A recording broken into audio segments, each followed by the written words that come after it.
543 ಕ್ಷೇತ್ರದಲ್ಲಿ ಎಲ್ಲ ಕ್ಯಾಂಡಿಡೇಟ್ ಒಟ್ಟು ಮಾರಿ ಯಾರ ಕ್ಯಾಂಡಿಡೇಟ್ ನಲ್ಲಿ ಒಳ್ಳೆ ಕ್ಯಾಂಡಿಡೇಟ್ ಒಂದು ಕಾಂಪಿಟೇಷನ್ ಫಸ್ಟ್ ಮಾಡಿದೋಮ್ನ ಅದರಲ್ಲಿ ಫಸ್ಟ್ ನಮ್ಮ ಕೋಟಾ ಶ್ರೀನಿವಾಸ್ ಪೂಜಾರಿ ಸಾಹೇಬರು ಬರ್ತಾರೆ.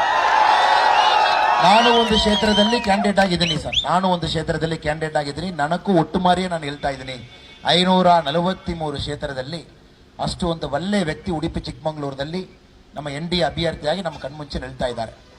3 ಬಾರಿ ಮಿನಿಸ್ಟರ್ ಆಗಿ, MLC ಆಗಿ, ವಿರೋಧ ಪಕ್ಷ ನಾಯಕರಾಗಿ, ಇವತ್ತು ಕೂಡ ಸಾಹೇಬರು ಮೀಟ್ ಮಾಡುವಾಗ ಬಹಳ ಸಿಂಪಲ್ ವ್ಯಕ್ತಿ, ಹೈಯೆಸ್ಟ್ ಇಂಟೆಗ್ರಿಟಿ, ಝೀರೋ ಕರಪ್ಷನ್ ನಲ್ಲಿ ಕರ್ನಾಟಕದಲ್ಲಿ ಒಂದು ಪೊಲಿಟಿಷಿಯನ್ ನನ್ನ ಕೋಟಾ ಶ್ರೀನಿವಾಸ್ ಪೂಜಾರಿ ಅವರು ಇದ್ದಾರೆ. ನಮ್ಮೆಲ್ಲರೂ ಕೂಡ ಗೊತ್ತಿರ್ತದೆ, ಪಕ್ಷದವರು ಒಂದು MLC ಆಗಿರುವ, ವಿರೋಧ ಪಕ್ಷ ನಾಯಕರಾಗಿರುವ ಕೋಟಾ ಶ್ರೀನಿವಾಸ್ ಪೂಜಾರಿ ಸಾಹೇಬರು ನೀವು MP ಎಲೆಕ್ಷನ್ ನಲ್ಲಿ ನಿಲ್ಬೇಕು, ನಮ್ಮ ಪಕ್ಷ ಆದೇಶ ಮಾಡ್ತಾ ಇರ್ತಾನ, ನರೇಂದ್ರ ಮೋದಿ ಸಾಹೇಬರಿಗೂ ಬೇರೆದೋ ಕನಸಿರಬೇಕು, ಅದು ನಮ್ಮೆಲ್ಲರೂ ಕೂಡ ಗೊತ್ತಿರ್ತದೆ. ಆ ತರ ಒಂದು ಒಳ್ಳೆ ಒಂದು ಎಕ್ಸ್ಪೀರಿಯನ್ಸ್ಡ್ ಆದ್ಮಿ ನಮ್ಮ ಉಡುಪಿ ಚಿಕ್ಕಮಗಳೂರು ಕ್ಷೇತ್ರದಲ್ಲಿ ನಮ್ಮ ಮುಂಚೆ ನಿಲ್ತಾ ಇದ್ದಾರೆ.